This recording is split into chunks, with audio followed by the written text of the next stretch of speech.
में पुतिन के खूनी हमलों से वाकई में नेटो और अमेरिका खौफ में आ गए हैं। पुतिन जहां परमाणु जंग की तैयारी में जुटे हैं, तो वहीं नेटो के 14 देशों ने अपने 71 लड़ाकू विमानों को परमाणु जंग में उतारना शुरू कर दिया। इधर पुतिन के इशारे पर उत्तर कोरिया ने ह्योसोंग पीस परमाणु मिसाइल को मैदान में उतारकर अमेरिका को जंग की सीधी धमकी दे दी है।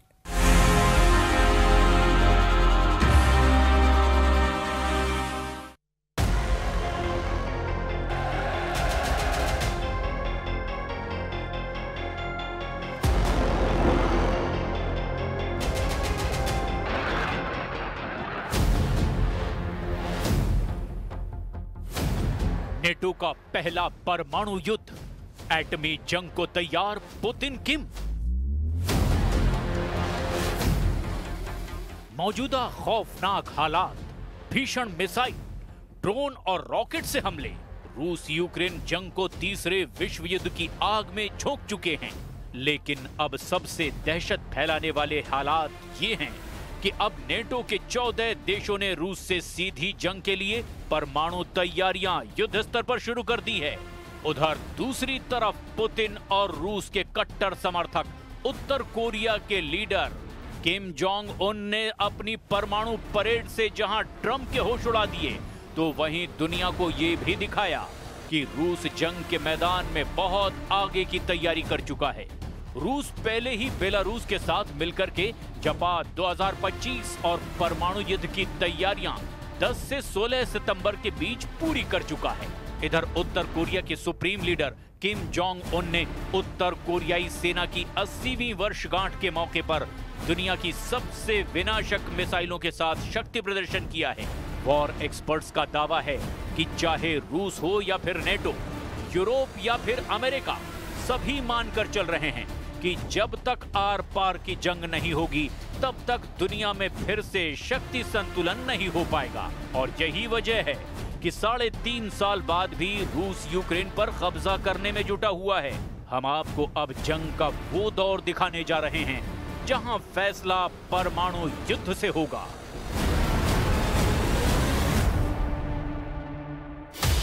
पुतिन किम की परमाणु तैयारी, हमले को तैयार ह्योसोंग 20 मिसाइल।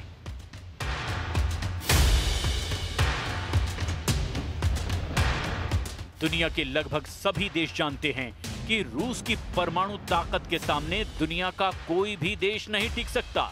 इसीलिए अमेरिका भी पिछले 3.5 सालों से रूस पर सीधा हमला करने की हिम्मत नहीं जुटा पाया है। अगर देखा जाए तो पुतिन अब तक के युद्ध में बाजीगर साबित हो रहे हैं। जहां एक तरफ रूस यूक्रेन के 27% इलाके पर कब्जा कर चुका है, तो वहीं दूसरी तरफ परमाणु तैयारियों से नेटो, यूरोप और अमेरिका के होश उड़ा चुका है। अब आप इसी बात से अंदाजा लगा सकते हैं कि रूस को जहां चीन, ईरान और उत्तर कोरिया से सीधी जंगी मदद मिल रही है, तो वहीं उत्तर कोरिया पुतिन के एक इशारे पर परमाणु हमला करने को तैयार बैठा है। खास तौर पर उत्तर कोरिया के supreme leader Kim Jong Un ने 10 घंटे पहले ही जिस तरह से अपनी परमाणु ताकत दिखाई है, उसे देखकर राष्ट्रपति ट्रंप, राष्ट्रपति ज़ेलेंस्की और नेटो चीफ मार्क रूटे के हाथ पांव फूलने लगे हैं। जरा देखिए उत्तर कोरिया की परमाणु शक्ति कैसे युद्ध में गेम चेंजर साबित हो सकती है। उत्तर कोरिया की इस सैन्य परेड में दुनिया के सबसे एडवांस हथियारों को दिखाया है, जिनमें उसकी नई ह्योसोंग 20 इंटरकॉन्टिनेंटल बैलिस्टिक मिसाइल यानी ICBM भी शामिल है, जिसे किम जोंग उन ने सबसे शक्तिशाली परमाणु रणनीतिक हथियार प्रणाली बताया है। परेड में पहली बार 11 एक्सल वाले लॉन्चर ट्रक पर रखे गए विशाल ह्योसोंग 20 मिसाइल को दिखाकर उत्तर कोरिया ने तहलका मचा दिया। विशेषज्ञों का कहना है कि ये नई पीढ़ी के ठोस ईंधन रॉकेट इंजन पर आधारित मिसाइल हैं। इसका इंजन 1971 किलो न्यूटन का थ्रस्ट उत्पन्न कर सकता है, जो पहले के सभी उत्तर कोरियाई रॉकेट इंजनों से ज्यादा शक्तिशाली है। किम जोंग उन ने उत्तर कोरिया की सेना की 80वीं वर्षगांठ के मौके पर दुनिया की सबसे विनाशक मिसाइलों के साथ शक्ति प्रदर्शन किया है। तस्वीरों में दिखाया गया कि देर रात तक चले इस कार्यक्रम के लिए रंग बिरंगे पारंपरिक परिधानों में हजारों लोग उत्तर कोरिया की राजधानी की सड़कों पर उमड़ पड़े। राष्ट्रीय ध्वज लहरा रहे थे और मुख्य सड़कों पर हथियारों की गड़गड़ाहट के बीच किम जोंग उन के जयकारे लगा रहे थे। इस दौरान उत्तर कोरिया के supreme leader Kim Jong Un के साथ शक्ति प्रदर्शन के लिए रूसी सुरक्षा परिषद के उप प्रमुख और राष्ट्रपति व्लादिमीर पुतिन के करीबी सहयोगी और रूस के पूर्व राष्ट्रपति दिमित्री मेदवेदेव, चीनी प्रधानमंत्री ली कीयांग और वियतनाम के नेता जो लाम के साथ मौजूद थे। उत्तर कोरिया के आधिकारिक कोरियन सेंट्रल न्यूज एजेंसी की तरफ से जारी तस्वीरों में देखा गया कि ये सभी नेता किम जोंग उन के पास बैठे हैं। चीन और रूसी नेताओं की मौजूदगी के साथ उत्तर कोरिया ने अमेरिका को सीधे चुनौती दी है। Там были вопросы, связанные, скажем, с обсуждением проблем с поставками новых систем оружия, в том числе дальнобойных систем, высокой точности, это томагавки и так далее. Я уже сказал, что это приведет к разрушению наших отношений, во всяком случае наметившихся позитивных тенденций в этих отношениях. किम जोंग उन ने अपने भाषण में सीधे तौर पर यह स्वीकार किया कि उत्तर कोरियाई सैनिक रूस की सेनाओं के साथ अंतर्राष्ट्रीय न्याय की लड़ाई लड़ रहे हैं। दक्षिण कोरिया के मुताबिक यूक्रेन के साथ लड़ाई में उत्तर कोरिया के अभी तक 600 से ज्यादा सैनिक मारे गए हैं। इस परेड में उत्तर कोरिया ने लेटेस्ट तकनीक का प्रदर्शन किया, जिसमें लंबी दूरी की क्रूज मिसाइलें, ड्रोन लॉन्च व्हीकल और ground to air missile system भी शामिल थे। नेटो के 14 देशों के 71 परमाणु हथियार लॉन्च। इधर दूसरी तरफ नेटो और यूरोपीय देशों ने हैरान करने वाला दावा किया है। खबर है कि अब रूस के यूक्रेन पर आक्रामक और खूनी हमलों को देखते हुए नेटो और अमेरिका भी आर पार की जंग को मजबूर हो रहे हैं। फिलहाल अमेरिका रूस से सीधी जंग से बचना चाहता है, लेकिन नेटो और यूरोप के 14 देश रूस के खिलाफ ऐसा परमाणु चक्रव्यूह रच रहे हैं जो दुनिया को विनाश की कगार पर पहुंचा सकता है। जरा देखिए कैसे यूक्रेन युद्ध के बीच रूस की लगातार परमाणु धमकियों के जवाब में नेटो 36 घंटे बाद अपनी सबसे बड़ी परमाणु एक्सरसाइज शुरू करने जा रहा है। ये युद्धाभ्यास, जिसे न्यूक्लियर डेटरेंस कहा जा रहा है, 13 अक्टूबर से शुरू होगा और इसमें 14 देशों के 71 यूरोपीय विमान परमाणु हथियार लॉन्च करने का अभ्यास करेंगे। इस परमाणु अभ्यास को स्टीट फास्ट नून नाम दिया गया है, जो लगभग 2 हफ्ते तक चलेगा और इसका नेतृत्व नीदरलैंड करेगा। इसमें 14 नेटो देशों के 71 विमान शामिल होंगे। इस अभ्यास का मुख्य उद्देश्य परमाणु रक्षा प्रणाली को सक्रिय करना और पारंपरिक हथियारों के साथ परमाणु निवारण पर जोर देना है। नेटो इस बड़े सैन्य अभ्यास के जरिए अपने सदस्य देशों को रक्षा सुरक्षा का भरोसा दिलाना चाहता है। नेटो से जुड़ी यूरोपीय मीडिया के मुताबिक इस नेटो परमाणु अभ्यास में परमाणु हथियार ले जाने में सक्षम परमाणु बम, विमान और लड़ाकू जेट भाग ले रहे हैं। नेटो से जुड़ी यूरोपीय मीडिया के मुताबिक इस नेटो परमाणु अभ्यास में परमाणु हथियार ले जाने में सक्षम बम वर्षक विमान और लड़ाकू जेट भाग ले रहे हैं, लेकिन किसी भी परमाणु हथियार या जीवित गोला बारूद का इस्तेमाल नहीं किया जाएगा। नेटो महासचिव मार्क रूटे ने एक वीडियो बयान में कहा, हमें ऐसा करने की जरूरत है क्योंकि हम अपनी परमाणु तैयारियां पूरी रखना चाहते हैं। इस परमाणु अभ्यास का अधिकांश हिस्सा उत्तरी सागर में रूस और यूक्रेन से दूर आयोजित किया जा रहा है और इसमें बेल्जियम, ब्रिटेन, डेनमार्क और नीदरलैंड्स के सैन्य अड्डे भी शामिल होंगे। We spoke with the United States. We are very thankful to President Trump for this dialogue. Last time we had very good meeting, very productive dialogue, and we spoke about long-range missiles, long-range weapon. I mean, we spoke about it, so we will see. Everything depends on his decision.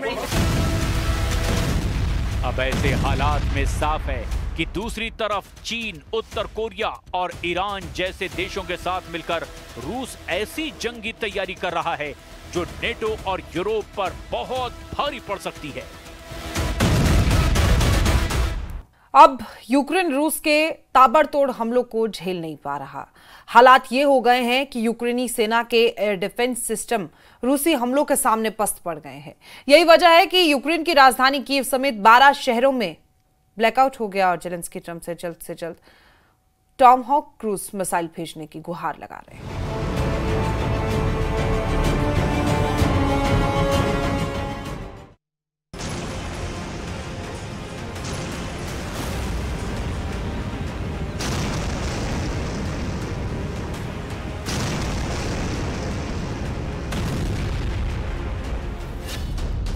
रूस का cold war शुरू, 35 मिसाइलों से Ukraine पर gas attack. रूस ने एक बार फिर से यूक्रेन पर तूफानी हमलों से अमेरिका और नेटो की बोलती बंद कर दी है। रात भर रूसी मिसाइलों और ड्रोन हमलों से यूक्रेन के गैस प्लांट और यूक्रेनी सैन्य अड्डों पर भीषण हवाई हमले हुए हैं। हम आपको दिखाने जा रहे हैं कि कैसे रूस ने साबित कर दिया कि वो कागजी शेर नहीं बल्कि वो रूसी भालू है जो कभी भी अपने दुश्मनों को जिंदा नहीं छोड़ता। रूस के इन हमलों का गहरा असर यूक्रेन पर पड़ा है। जेलेंस्की ने दावा किया कि रूस के इन हमलों से हजारों यूक्रेनी सर्दियों में गर्मी के लिए तरस जाएंगे। यानी रूस ने यूक्रेन के खिलाफ कोल्ड वॉर शुरू कर दिया है। हम शुरू करते हैं रूस यूक्रेन से जुड़े उन आंकड़ों से जिसमें रूस साफ जीतता हुआ नजर आ रहा है। आग का गोला बने यूक्रेन के गैस प्लांट। पिछले 90 दिनों से यूक्रेन रूस के तेल रिफाइनरियों पर लगातार हमले कर रहा है। कुछ रिपोर्ट में दावा किया गया कि यूक्रेन ने रूस की 38 तेल रिफाइनरियों में से 16 तेल रिफाइनरियों को बम धमाकों से भीषण नुकसान पहुंचाया है। दावा किया गया कि रूस की तेल रिफाइनरियों पर यूक्रेन के हवाई हमलों से इतना गहरा असर पड़ा कि रूस की 40% तेल उत्पादन पर असर पड़ा है। बौखलाए रूस ने यूक्रेन के इन्हीं हमलों का बदला लेना अब शुरू कर दिया है। रिपोर्ट के मुताबिक यूक्रेन की गैस उत्पादन इकाई नेफ्टोगाज पर रूस ने बड़ा हवाई हमला किया है। मिसाइल और ड्रोन के हमले में ये इकाई बर्बाद हो गई है। ठंड के मौसम से पहले हुए इस हमले से यूक्रेन को एक बड़ा झटका लगा है। इससे ठंडक से बचाव के लिए देश में गैस की आपूर्ति पर भारी असर होने के आसार हैं। रूस ने देर रात यूक्रेन पर 35 मिसाइलों और 60 ड्रोन से हमला किया है। इसमें यूक्रेन के खार्किव पोल्टावा क्षेत्र में स्थित ईंधन गैस का उत्पादन करने वाली सबसे बड़ी इकाई को निशाना बनाया गया। नेफ्टोगाज के सीईओ सर्गी कोरेत्स्की ने कहा कि इस गैस की आपूर्ति सेना को नहीं होती थी। इसके बावजूद रूसी सेना यहां पर हमला कर रही है। रूस के हमले की वजह से ही यूक्रेन के कई शहरों के हजारों घरों में बिजली और गैस की आपूर्ति ठप हो गई है। Способи завдати більше шкоди нашим людям. Тільки в одному цьому ударі, саме по газовим об'єктам, було 35 ракет, в тому числі балістика. Комбінований удар, лише половину ракет вдалося збити. Непроста ситуація на Чернігівщині після ударів дронами, в Славутичі, в Ніжині, також в самому Чернігові. इस बीच यूक्रेन ने भी पलटवार करते हुए कजाकिस्तान सीमा के नजदीक मौजूद रूसी शहर ओरस्क की ऑयल रिफाइनरी पर ड्रोन से हमला कर दिया। इस हमले के बाद रिफाइनरी परिसर में आग की लपटें उठती देखी गई। इस हमले से हुए जानोमाल के नुकसान का अभी तक पता नहीं चल पाया है। इधर रूस यूक्रेन युद्ध को लेकर रूस के राष्ट्रपति व्लादिमीर पुतिन ने एक बड़ा फैसला किया जिसने पूरी दुनिया को परेशान कर दिया है। अमेरिका के उपराष्ट्रपति जेडी वेंस ने जानकारी देते हुए बताया कि युद्ध में बढ़ती मौतों को देखते हुए पुतिन ने एक बार फिर साफ कर दिया कि वो अमेरिकी राष्ट्रपति ट्रंप और जेलेंस्की से मुलाकात नहीं करेंगे।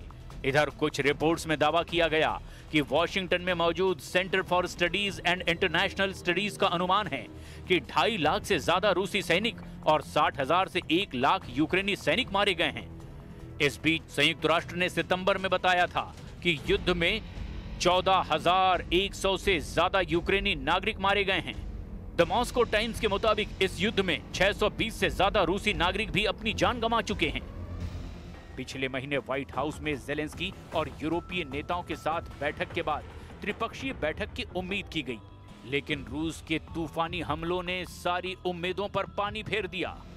दूसरी तरफ रूसी रक्षा मंत्रालय ने भी इस साल यूक्रेनी क्षेत्र के 4,714 वर्ग किलोमीटर पर कब्जा करने का दावा किया था। वॉशिंगटन स्थित think tank institute for the studies of war यानी ISW का अनुमान है कि रूसी आंकड़े का वास्तविक आंकड़ा 3,434 वर्ग किलोमीटर के करीब है। रूस कब्जे का ज्यादा इलाका बता रहा है। खबर है कि 25 से 29 सितंबर के बीच रूसी सेनाओं ने निप्रोपेट्रोव्स्क में भी कलिनोवस्कोय, स्टोपोय और डोनेस्क में डेरिलेवो, मेस्कोय, सेंड्रीगोलोव और किरोवस्क पर कब्जा करने का दावा किया। रूस की सेना ने सितंबर में यूक्रेन के 447 वर्ग किलोमीटर यानी 172.6 वर्ग मील क्षेत्र पर कब्जा कर लिया। अमेरिका स्थित युद्ध अध्ययन संस्थान के विश्लेषण से पता चला कि जुलाई में 634 वर्ग किलोमीटर इलाके पर कब्जा करने के बाद ये गति धीमी हो रही है। वहीं दूसरी तरफ यूक्रेनी राष्ट्रपति व्लादिमीर ज़ेलेंस्की कोपेनहेगन में 50 राष्ट्राध्यक्षों, शासनाध्यक्षों और यूरोपीय संघ के नेताओं से मुलाकात कर रहे हैं। Russia will not stop until they are forced to do so. And they are a threat, not only to Ukraine, but to all of us. Today we have one major task ahead of us.